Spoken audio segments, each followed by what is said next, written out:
I'm Howard Bragman, and welcome to Gwissues.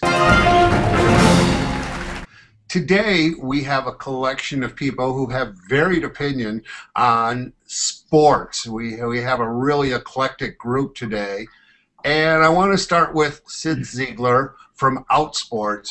Cyd, you were one of the first journalists to talk about Manti and the possibility that he may be gay. You've taken a lot of grief for it, I believe, right, over the last week? Well, I've taken some grief from people who think that, why are you even questioning someone's sexual orientation? That's not part of the story. But, interestingly, I've also gotten a lot of credit. Gay activists have written to me saying, thank you. Somebody is talking about this issue, because so often, reporters, particularly sports reporters, they're afraid to talk about this. And they think that if you ask someone, are you gay? It's like asking them if they have a disease or if they robbed a bank. And no, you can say, is somebody gay? And you're not making a statement, you're not outing them, you're just asking a question, and it's a legitimate question to ask, I think, of any public persona. Billy Beane, you are a professional baseball player, and you and I have talked about the fact that, save for an elite handful, most professional athletes are worried about their own butts and too concerned with saving their places on the team to really be concerned with their sexual orientation. Are we doing Manti a disservice by even having this discussion?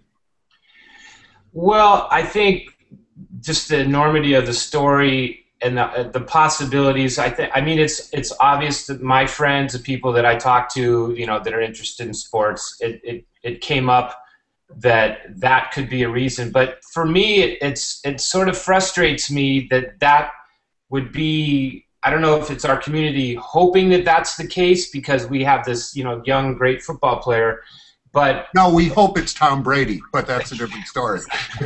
But at the end of the day, I really don't think one has much to do with the other. This is such a unique situation with someone covering up such an incredible secret.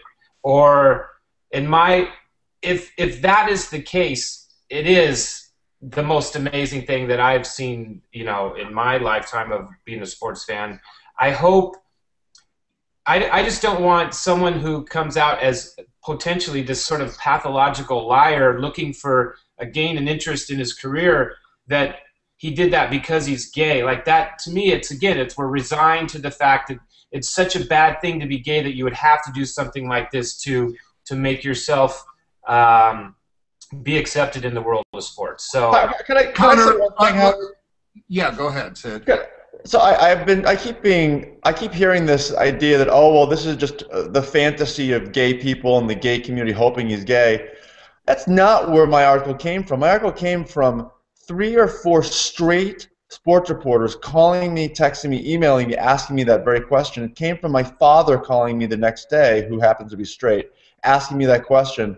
And when I was at my fraternity's national dinner on Sunday, guess what all these straight guys wanted to ask me? Do you think this guy's gay? So this is not some fantasy of the gay. I understand that, Cyd. I'm not saying that either. I'm saying my friends did the same thing. My friends that are sports fans and love, everything about sports. It's athlete would have to go to such great lengths to stay in the conversation. So I'm not frustrated with the question. I'm frustrated with the idea that that's what athletes still have to do in order to feel like to remove any kind of argument, if that would be the case. I mean, the perfect case scenario is that if he is, that he was strong enough to say, you know what, I'm sick of hiding it, and I'm going to be a first-round pick in the NFL, and I'm going to be a great football player.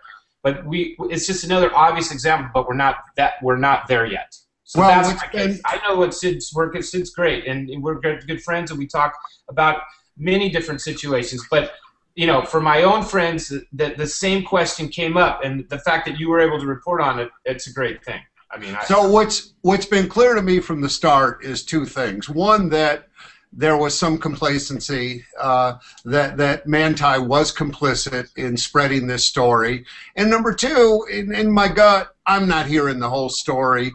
Conor, doesn't that make him vulnerable? Doesn't you're a gay activist? Doesn't that make him accept a certain amount of responsibility? If we're not getting the truth, we're not getting the whole story, doesn't that mean that everything is fair game?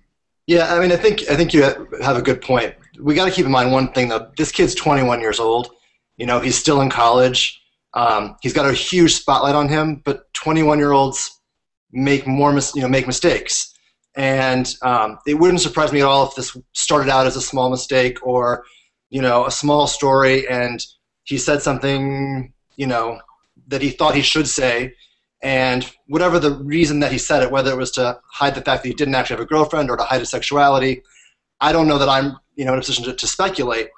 But I do think that, yeah, we're going to need to find out a lot more as to how this whole thing unfolded, because it's not as simple as, you know, one person pulling a hoax on another. There's a lot more detail and complexity to the situation. And you know, as Cyd, as you and I have talked about, we're dealing with three of the most classically homophobic and intolerant institutions in the world. One is the Catholic Church, one is the Mormon Church, and the third one being football. Anybody chime in here, but that's a lot for a 21-year-old kid to deal with. Well, you know what's interesting about that? The least homophobic institution of those three is football. The Catholic Church. That's not saying much, is it? The Catholic Church and the Mormon Church, I mean, they aggressively fight against same-sex equality. If you're gay, you can't even step into a Mormon church if you're practicing homosexual. So, and what I've found from football, you know, I had an amazing conversation with Jordan Rodgers, who's Vanderbilt quarterback. He's going to be in the NFL draft. I talked to him last Friday. He's a uber Christian. He actually fought against a non-discrimination policy at Vanderbilt that would have forced his Christian group to allow gay people. And I talked to him about having a gay teammate. Not only did he say, football's football, it doesn't matter if you're gay once you get on the field, it doesn't matter to me at all if a teammate is gay. He has actually had a gay teammate in the past, and it's been just fine. You know what's funny? I think we often forget until we're watching games that there's actually a pretty inextricable link right now in some of the major leagues between religion and sports. And, you know, you watch Ray Lewis get ready for a game, and his you know, constant invocations of God. You know, it's interesting that a lot of these athletes, you know, their temple is the stadium, but they still bring God into it. If you look in the history books, I don't know, Cyd might remember Reggie White, what he was able to get away with invoking God as sort of as a cloak to and emphasize every stereotype possible for humanity when he gave a few speeches around the country. I just think that, to me, the first part of this conversation, this guy has to come up with the truth. You know, that will explain why he perpetuated all of the lies after he found out about it. And it's an interesting phenomenon. Was he truly trying to, you know, further his career, or is it go back something that deep that he felt he had to cover his tracks because of his hope to, you know, to play in the NFL? Well, just to finish this discussion, it's ironically Katie Couric and Manti have the same publicist, and this week Manti did the interview with Katie Couric, and I don't think we're going to really learn a lot from that. I think Katie, who is an awesome journalist when she wants to be, is probably going to be a little gentle, and I think you hit it, Billy. The truth is still out there to be found. We will find it. Gentlemen, thanks for joining us today. Activist Conor Gaughan, Outsports Cyd Ziegler, former baseball player Billy Beane, and join us every Friday for a new issue of Gwissues on Gwist TV.